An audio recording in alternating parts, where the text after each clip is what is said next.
예배를 통하여 주시는 살아계신 하나님의 말씀은 요한복음 21장 15절에서 18절까지의 말씀입니다. 예수의 생명을 네 안에 수태하라 13번째의 말씀입니다. 그들이 조밥 먹은 후에 예수께서 시몬 베드로에게 이르시되 요한의 아들 시몬아 네가 이 사람들보다 나를 더 사랑하느냐 하시니 이르되 주님 그러하나이다. 내가 주님을 사랑하는 줄 주님께서 아시나이다. 이르시되 내 어린 양을 먹이라 하시고 또 두 번째 이르시되 요한의 아들 시몬아 네가 나를 사랑하느냐 하시니 이르되 주님 그러합니다. 내가 주님을 사랑하는 줄 주님께서 아시나이다.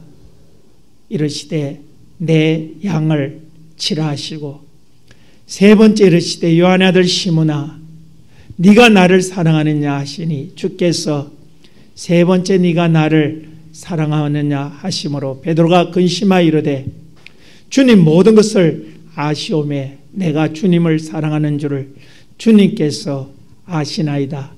예수께서 이르시되 내 양을 먹이라. 내가 진실로 진실로 네게 이르노니 네가 젊어서는 스스로 띠뛰고 원하는 곳으로 다녔거니와 늙어서는 네 팔을 벌리리니 남이 네게 띠띠우고 원하지 않은 곳으로 데려가리라. 이 말씀을 하시면 베드로가 어떠한 죽음으로 하나님께 영광을 돌릴 것을 가르치심이라. 아멘. 할렐루야. 우리 옆에 분에게 하나님의 영광을 위하여 당신은 크게 잘 될 것입니다.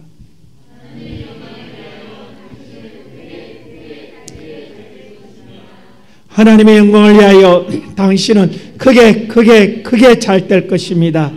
나도 크게 잘 될 것입니다. 아멘. 하나님의 사람은 크게 잘 돼야 합니다. 그것이 바로 하나님의 창조의 목적이요 구원하신 목적이요 우리를 위해 일하시는 하나님의 사건임을 우리는 성경을 통하여 보게 됩니다. 주님께서 세상에 오셔서 12명의 제자를 부르시고 가이사라 빌립보에서 물었습니다. 사람들이 나를 누구라 하더냐? 더러는 엘리야, 더러는 세례 요한, 더러는 선자 중에 하나라고 합디다. 그러면 너희는 나를 누구라 하느냐? 그때 시몬 베드로가 주님께 이렇게 대답합니다. 주는 그리스도시요 살아계신 하나님의 아들입니다.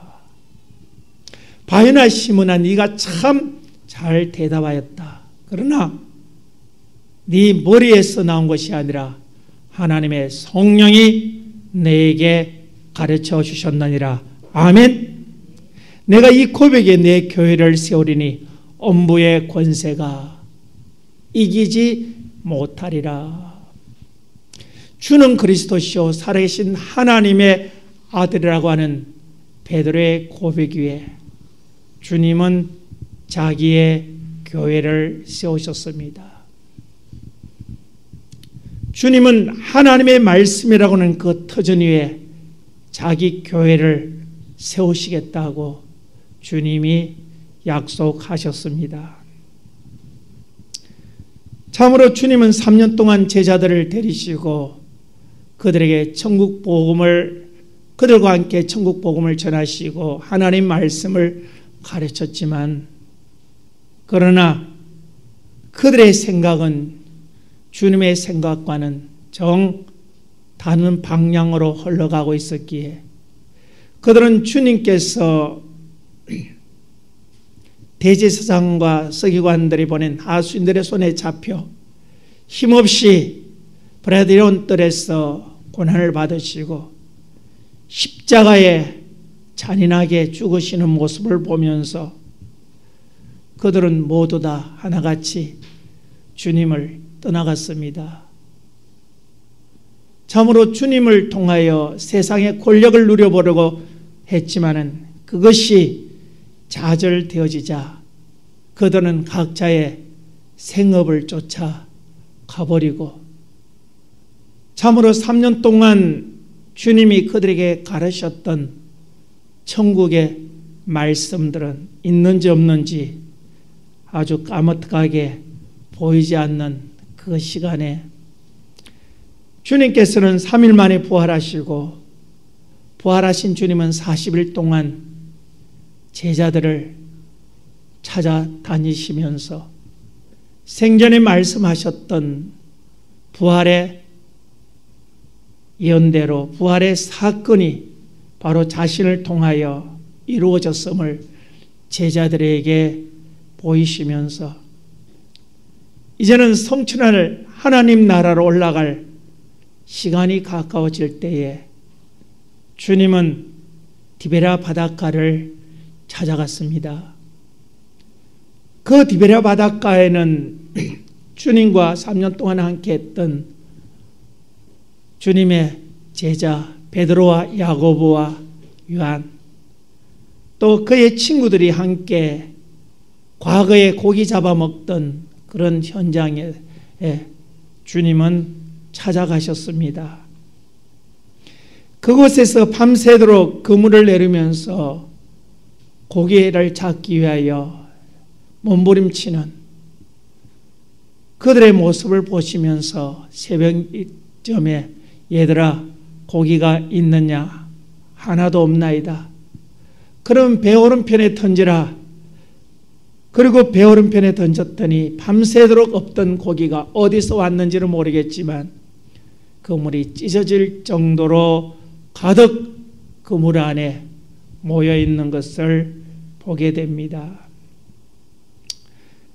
주님은 고기잡이를 끝나고 제자들과 함께 이제 잡은 고기와 함께 아침 식사를 나누시면서 주님은 주는 그리스도시요 살아계신 하나님의 아들이라고 고백했던 시몬을 향하여 이렇게 질문하는 것입니다.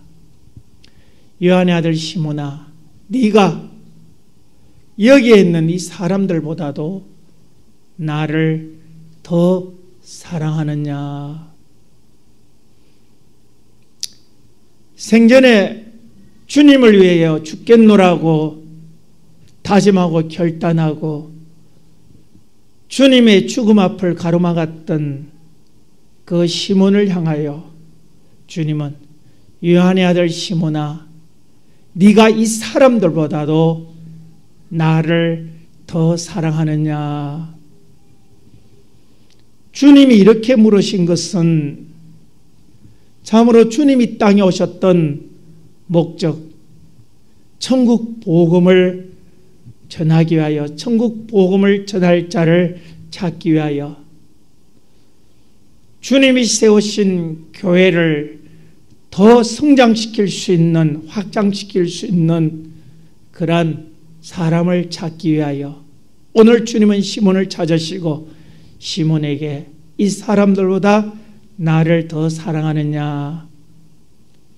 그때 베드로가 말합니다. 주님, 내가 이 사람들보다도 내가 주님 더 사랑하는 줄 주님 아시지 않습니까? 주님 사랑하는 거 염려 놓으십시오. 그때 주님은 자기 안에 너무 중요한 소원, 하나님의 소원, 영혼 구원을 향하여 말씀합니다. 네가 나를 사랑한다면 내 양을 먹이라. 주님은 내 어린 양을 먹이라. 어리다고 하는 말의 의미는 뭡니까? 참으로 무엇이 내 영혼을 살리는 것인지 죽이는 것인지 알지 못하고 갈 바를 알지 못하는 내 어린 양, 하나님의 형상으로 지음받은 그들을 먹이라고 하는 것입니다. 참으로 그들의 주님께서 어린 양을 먹이라고 하신 그 이유 속에 당시에 수많은 대제사장과 서기관과 바리새인들이 수많은 사람들에게 하나님의 말씀을 선포하고 가르쳤습니다. 그러나 그들을 통하여 공급되는 그러한 말씀을 통해서 그들의 영혼이 사는 것이 아니라 그들의 영혼이 그들의 말씀을 들으면 들을수록 더 그들의 영혼이 피폐해지고 그들의 영혼이 천국을 향하여 가는 것이 아니라 지옥이라고 하는 멸망 속에 빠지고 있다고 하는 현실을 우리는 보게 됩니다. 참으로 내 어린 양을 먹이라, 제자를 향한 애틋한 주님의 마지막 소원 가운데 참으로 갈바를 알지 못하는 저들에게 내가 너에게 주었던 그 생명의 복음을 저들에게 전해라. 그리고 그 복음을 통하여 그들이 영생에 이를 수 있도록 도우는 일에 네가 하나님의 말씀을 지키고 전가하는 일에 최선을 다하라. 참으로 우리가 우리 인생에 있어서 우선순위가 뭘까요? 오늘날 세상에 살아가는 많은 사람들은 자기 생각 속에 소중하다고 생각하는 것들을 많이들 가지고 있습니다. 명품을 좋아하는 사람들은 그 집에 가면 명품 방이 따로 있습니다. 수많은 명품들이 옷장을, 신발장을, 액세서리장을 가득가득 채우고 그것을 골라서 자기 인생의 쾌락을 즐기는 사람들이 오늘날 얼마나 많은지 모릅니다. 참으로 우리 인생이 살아가면서 가장 중요한 우선순위가 뭘까요? 오늘 예배하는 여러분에게 있어서 여러분이 하나만 가지라고 한다면 여러분은 무엇을 선택할 것입니까?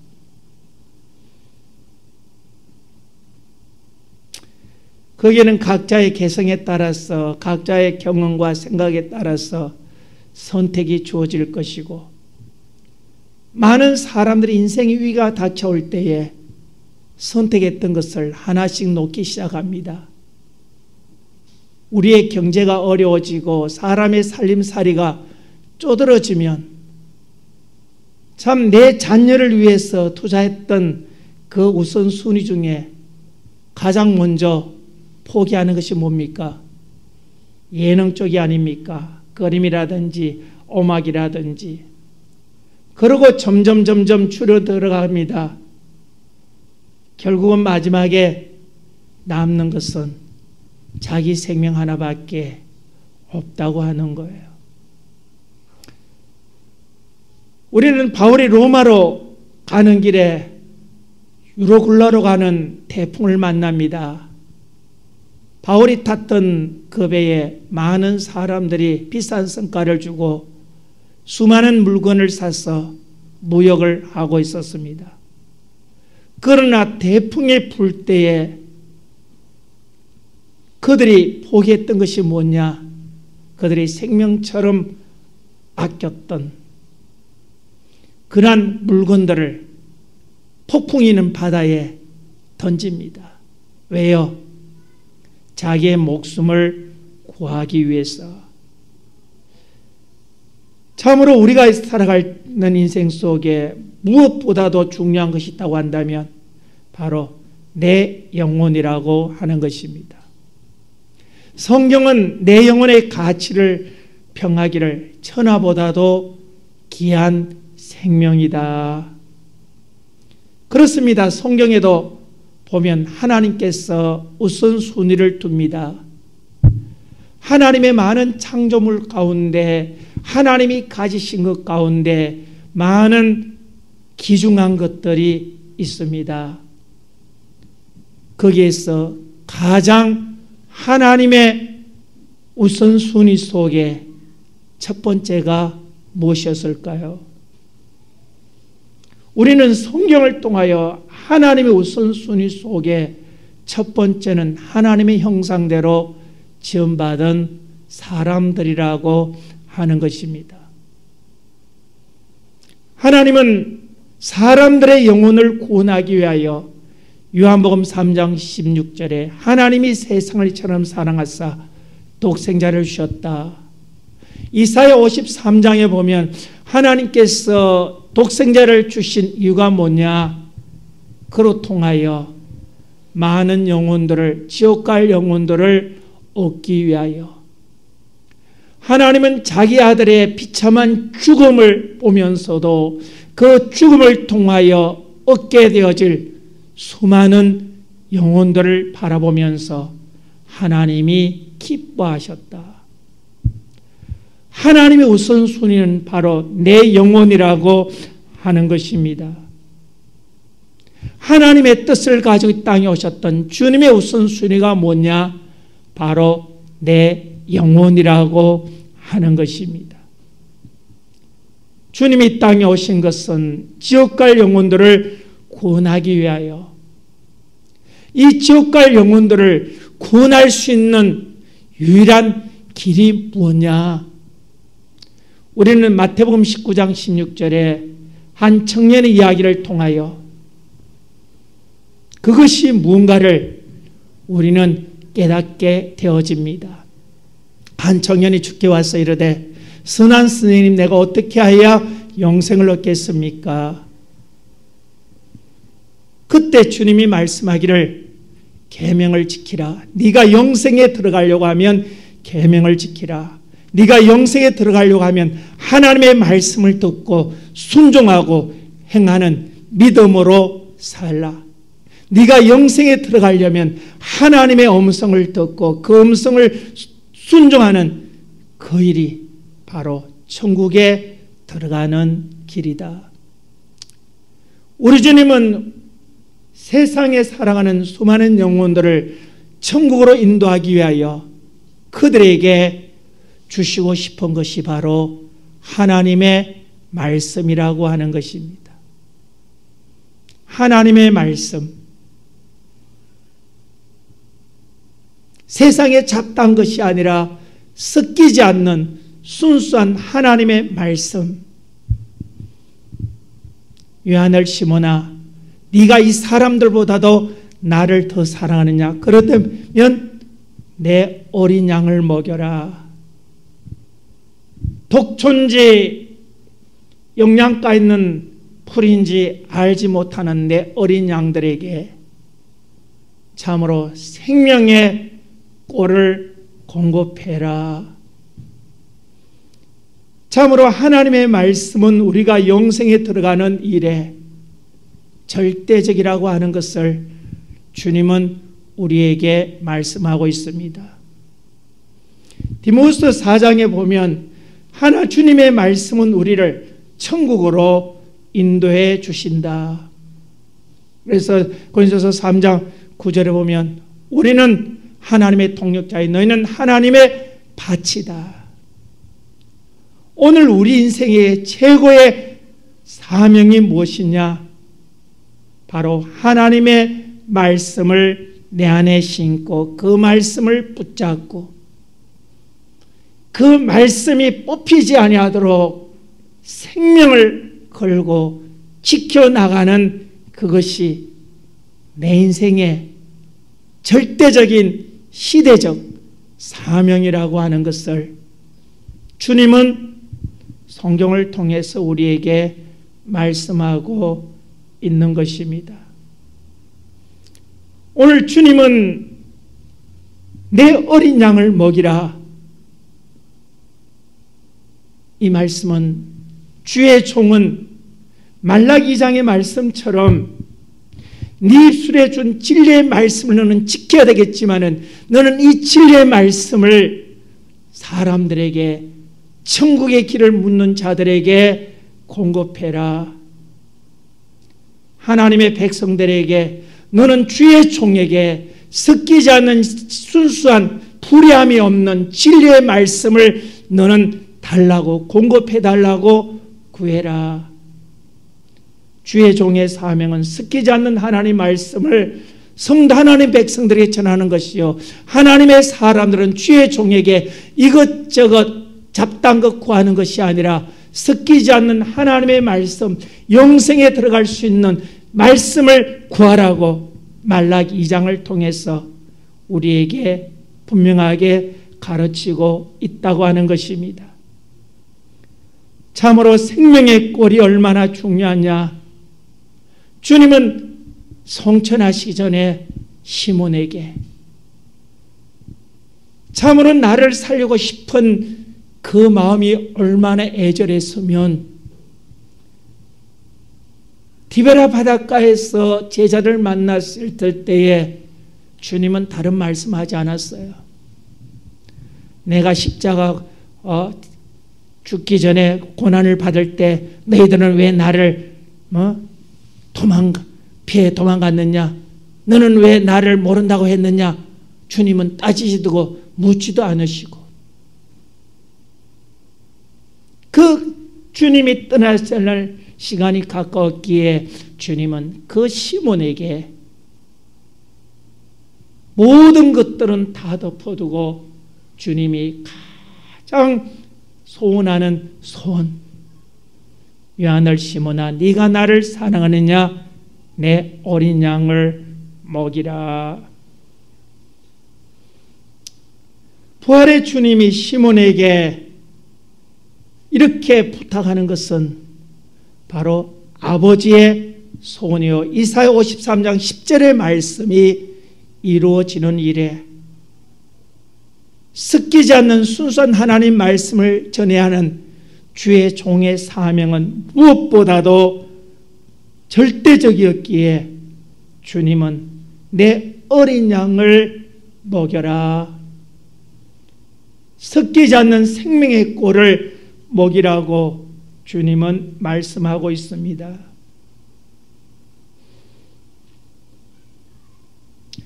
그러나 오늘의 교회의 모습을 보면, 당시 유대 종교 지도자들의 모습을 보면 그들은 모세율법을 가졌고 하나님 말씀을 가졌지만은 그들은 하나님의 말씀을 구하는 그들에게 하나님의 말씀을 전하는 것이 아니라 그들의 종교적 전통, 그들의 논리, 그들의 합리성, 그들의 생각, 그들의 경험들을 사람들에게 가르치면서 어떤 사람은 길가에 앉아서 길가에 서서 거룩거룩하는 그 바리새인들의 그 모습, 그러나 주님은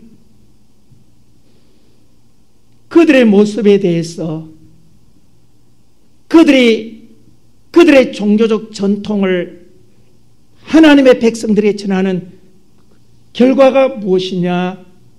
마태복음 23장 15절을 보면 그들의 영혼을 살리는 것이 아니라 그들이 아브라함과 이삭과 야곱에 갔던 천국으로 인도하는 것이 아니라 지옥으로 몰아넣고 있다고 주님은 경고하신 것입니다. 다 같이 읽겠습니다. 시작. 화 있은실적 외식하는 서기관들과 바리새인들이여, 너희는 교인 한 사람을 얻기 위하여 바다와 육지를 둘이 다 나가 생기면 너희보다 배나 더 지옥 자식이 되게 아는도다. 천국으로 인도해야 할 사람들을 배나 더 지옥 백성이 되게 한다. 참으로 고통스러운 주님의 마음이 아닐 수가 없어요. 바리새인들은 그들을 하나님의 백성을 가르친다고 하면서 실제는 마귀의 노예로 그들을 전략시키는 무서운 일을 행하고 있었다고 하는 것입니다. 주님은 시몬에게 내 어린 양을 먹이라고 주님이 말씀하셨던 것은 저들이 가르치는 유대교 전통이 아니라 내가 너에게 준 순수한 하나님의 말씀을 가르쳐야 된다. 참 주님의 마음이 얼마나 애절할 것인가요? 우리의 개신교의 모습도 마찬가지입니다. 신천지를 바라보면서 수많은 이단들을 바라보면서 저들의 영혼을 어떻게 할까? 저들의 영혼을 어떻게 할까?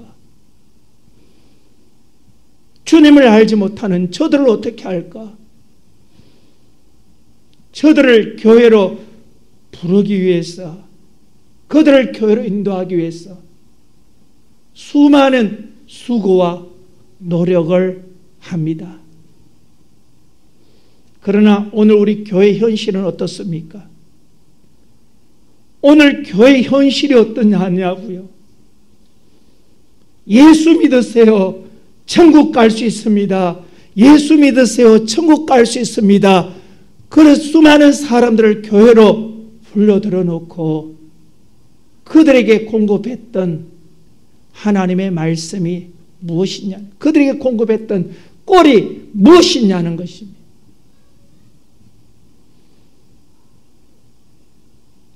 교회의 사명은 첫째도 영혼 구원이요, 두 번째도 영혼 구원이요, 세 번째도 영혼 구원입니다. 오늘의 교회는 대형화되어 가면서 참으로 영혼 구원의 사건에 힘쓰면 얼마나 좋겠습니까? 그러한 교회도 참 많이 있습니다. 주님 보실 때 얼마나 기쁠까요? 그러나 그렇지 않는 교회도 엄청납니다.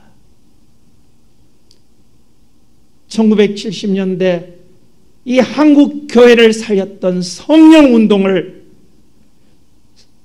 성경 강해라고 하는 명목으로 성경이라고 하는 이름을 가지고 파괴시켰던 그러한 교회들도 목사들도 얼마나 많이 있는가. 주님은 그들을 보시면서 얼마나 탄식할까요? 참으로 그들은 천국 간다고 하면서 한 번은 지옥에 간 영들의 이야기를 들었습니다. 하나님께서 환상 가운데 그들의 영을 지옥으로 인도하셔서 지옥에 있는 많은 사자들을 만나게 만들었어요. 거기에서 한 권사를 만났습니다. 서울에 있는 대형 교회, 참 내노라하는 그러한 교회 권사가 그 지옥에서 내가 왜 여기 와야 돼? 왜 내가 여기 와야 돼? 내가 잘못한 것이 뭐야? 나는 목사님이 하시는 말씀 그대로 따르고 순종하고, 목사님이 죽으라면 죽었고, 목사님이 살아가면 살아가고, 목사님 눈 떠라가면 눈 떠고, 목사님 눈 감으라면 감고, 목사님 말씀대로 그렇게 내가 살았는데 내가 왜 여기 와야 돼? 내가 왜 여기 와야 돼? 나는 천국 가는 것이 너무나도 당연한데 내가 왜 여기 있는 거야? 울부짖는 그러한 영혼의 이야기를 들으면서 목사의 입을 통해서는 말씀들 그렇게 잘 듣고 순종인데 그들이 왜 지옥 간 것입니까? 오늘 마태복음 23장 15절처럼 주의 종들이 순수한 천국 가는 하나님 말씀을 공급하는 것이 아니라 독초를 가지고 그들의 전통과 그들의 신학과 그들의 경험과 그들의 생각을 그들에게 가르치고, 이렇게 하면 천국 간다, 저렇게 하면 천국 간다, 이렇게 해야 잘 믿는 것이다, 이렇게 해야 주님이 사랑한다. 아니요, 예수 잘 믿는 것은 이 성경 말씀, 태초부터 우리에게 주신 이 하나님의 말씀, 이 말씀을 믿어야 우리는 천국 갈 수 있어요. 이 말씀을 들어야 천국 가는 것이요, 이 말씀에 순종해야 우리에게 천국문이 열리는 것이지, 주의 종의 입을 통하여 때로는 섞이지 않는 생명의 꼴이 공급되어지기 하지만 때로는 사단의 미혹을 통해서 독초가 공급되어진다고 하는 것을 우리는 잊어버리면 안 된다고 하는 것입니다. 그래서 베레아 교인들은 말씀을 듣고 이 말씀이 정말 이 성경에 있는가, 성경에 있는 하나님의 생명의 말씀인가, 없는 전통인가, 목사님의 주의 종의 경험인가, 그들은 이 성경을 기준으로 해서 분별하면서 그들은 인간의 전통과 인간의 논리와 인간의 합리성을 제거하고 생명의 말씀만 공급받으려고 몸부림치는 이 베레아 교인들의 신앙의 모습은 오늘 영생을 구하는 우리에게 참으로 중요한 영생의 길을 인도하는 창구라고 사건이라고 하는 것을 우리는 기억해야 되는 것입니다. 요한을 시몬아, 네가 나를 사랑하느냐? 예, 내가 주님을 사랑합니다. 그러냐? 내 양을 치라. 두 번째 말씀은 네가 내 복음을 가지고 사람들에게 전하지만 때로는 그 말씀을 받는 사람도 있지만 때로는 그 말씀을 가지고 너를 핍박하고 너를 조롱하고 너를 고통 속에 빠뜨리는 자들이 있을 것이다. 너는 그들에게 생명을 주려 하지만 그들은 너를 오해하였어. 너를 핍박하고 너를 욕하고 너를 생명의 위기까지 끌고 갈 것이다. 그러나 그런 위기 속에서라도 너는 그들에게 복음을 전해라. 그렇습니다. 우리가 하나님 주의 종을 통하여 성경을 통하여 주시는 하나님의 말씀을 듣고 그 말씀대로 따라 살려고 하는데 왜 그렇게 많은 고난이 따릅니까? 왜 그렇게 많은 핍박이 따르는 것입니까? 왜 그렇게 수많은 공격의 세력이 멈추지 않는 것입니까? 많은 사람들이 이렇게 묻습니다. 목사님, 내가 잘 믿어보려고 하는데 왜 이렇게 시련이 많습니까? 내가 신앙생활 잘하려고 하는데 왜 이렇게 돕는 자보다도 방해꾼이 많습니까? 그렇습니다. 섞이지 않는 하나님 말씀을 듣고 그 말씀을 따라가려고 하면 방해꾼이 많을 수밖에 없습니다. 그것은 주님이 이미 2000년 전에 네가 섞이지 않는 하나님 말씀을 붙잡고 나갈 때에 엄청난 고통과 고난이 있을 것이다. 전하는 자나 받아 그 말씀에 순종하는 자나 동일하게 섞이지 않는 하나님 말씀을 붙잡고 나가려면 엄청난 시련이 고통이 따릅니다. 남편이 도와주지 않습니다. 아내가 도와주지 않아요. 자식이 협조하지 않아요. 친척이 가만두지 않아요. 친구가 나를 붙잡고 흔듭니다. 세상에 나를 도와줄 자는 아무도 없어요. 그러나 너는 말씀을 지켜야 된다. 너는 어떤 환난 속에서라도 공과 핍박 속에서라도 너는 그 말씀을 지켜야 된다. 왜? 그 말씀은 영생에 들어가게 하는 말씀이기에. 요한복음 10장에 나는 선한 목자다. 양은 내 음성을 알고 따르지만 그러나 사꾼도 많이 있다. 양의 탈을 뒤집어 쓰고 나오지만은 속에는 악한 일인 내 영혼을 사냥하려고 하는 그 거짓 선자들이 얼마나 많으냐. 그렇습니다. 섞여 하나님 말씀을 전해도 이 교회 안에 수많은 양들도 있지만은 양가죽을 덮어쓴 이리떼들도 많아요. 초대교회도 마찬가지입니다. 수많은 사람들이 개종했지만은 그들은 틈틈이 유대교 전통을 가지고 할례 문제를 가지고 일 문제를 가지고 저 문제를 가지고 태클을 걸면서 이것 없으면 구원 못 받는다, 이것 없으면 구원 못 받는다 태클을 걸었던 그러한 사건들 우리는 성경을 통하여 보듯이 오늘 우리의 삶 속에서도 얼마나 많은지 모릅니다. 우리는 사도행전 7장 54절을 보면 참으로 주님의 말씀대로 스데반 집사가 그들에게 습기지 않는 생명의 꼴을 공급했지만 그 꼴을 받는 그들이 오히려 분노하며 돌을 가지고 스데반을 쳐 죽이는 엄청난 사건을 보게 됩니다. 그들이 왜 스데반을 향하여 돌을 던지는 것입니까?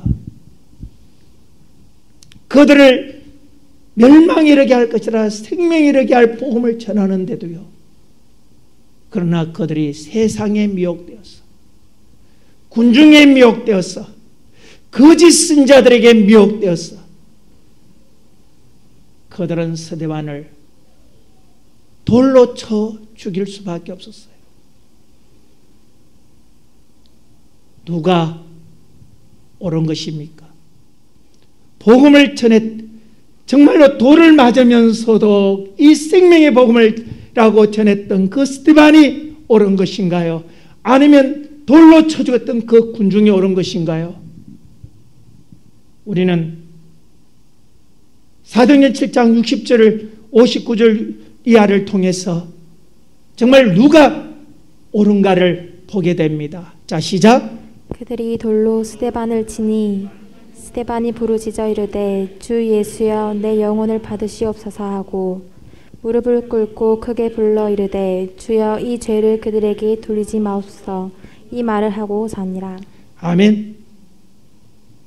마지막 죽으면서까지 그들을 위하여 기도하는 그 스데반, 참으로 그 스데반의 죽음 앞에 많은 사람들이 있었습니다. 우리 56절, 우리 55절 다시 한번 보겠습니다. 7장 55절부터 시작. 스데반이 성령 충만하여 하늘을 우러러 주목하여 하나님의 영광감인 예수께서 하나님 우편에 서신 것을 보고 말하되 보라 하늘이 열리고 인자가 하나님 우편에 서신 것을 보노라. 아멘. 스데반의 눈이 열렸어요. 주님이 보고 계신 것을 보았습니다. 세상 사람들은 스데반이 틀렸다고, 수많은 사람들은 스데반이 틀렸다고 돌을 집어 던졌지만 주님은 스데반을 향하여 아니야, 스데반 너가 옳은 거야, 너가 잘한 거야, 너가 끝까지 생명의 말씀을 지키는 네가 잘한 거야. 주님은 스데반의 영혼을 받으셨던 것을 우리는 사도행전을 통하여 보게 됩니다. 참으로 복음을 전하는 자나 받는 자나 이 말씀을 지키고 나갈 때 수많은 배신자가, 핍박자가 다를 수밖에 없어요. 그러나 이 말씀은 영생에 들어가는 말씀이기에 선한 선생님, 내가 어떻게 해야 영생에 들어가겠습니까? 네가 영생에 들어가면 계명을 지키라. 하나님 백성을 천국으로 들어가는 말씀이기에 내 영혼을 때를 위하여 섞이지 않는 하나님 말씀을 전하는 자, 그 말씀을 듣고 지키는 이것이 내 영혼의 때에 얼마나 중요한가. 주님은 오늘 티베라 바닷가에서 자기 제자에게 네가 이 복음을 전하면 많은 고난이 있을 것이다. 많은 사람이 너를 향하여 돌로 칠 것이다. 너는 지금까지는 네 마음대로 네 하고 싶은 대로 했지. 네가 이 말씀을 붙잡고 가면, 이 말씀을 전하고 가면 과거와는 달로 엄청난 고난이 있을 거야. 주님의 말씀대로 베드로는 결국은 로마 핍박 시대 때에, 박해 시대 때에 잡혀서 거꾸로 십자가에 못 박혀 그의 생애를 마감했던 사건들을 우리는 성경을 통하여 보게 됩니다. 하나님 말씀을 대로 살려고 하면 핍박이 없을 수가 없어요. 고난이 없을 수가 없어요. 반대자가 없을 수 없어요. 남편이 도움이 같지만은 때로는 원수처럼 공격할 때가 있습니다. 아내가 사랑스럽지만은 때로는 악마가 되어 공격할 때도 있습니다. 그러나 우리는 하나님 말씀을 지켜야 합니다. 무엇이 하나님 말씀입니까? 바로 성경에 기록된 이 말씀만이 여러분을 천국으로 인도하는 섞이지 않는 순수한 하나님 말씀이라는 것을 기억하면서 사랑하는 본상교회 성도가정 여러분이여, 오늘 우리는 이 말씀을 부여잡고 때로는 코로나가 위협하고 때로는 가족이 안 도와주고 친구가 나를 조롱하고 직장이 나를 위협한다 할지라도 이것이 영생에 들어가는 말씀이기에 우리는 어떤 핍박과 고난 속에서라도 이 말씀을 붙잡고 영생의 길로 나아가는 우리 본산교회 모든 성도 가족 되어지기를 주님의 이름으로 축복합니다. 우리 함께 통소로 기도하겠습니다. 주님.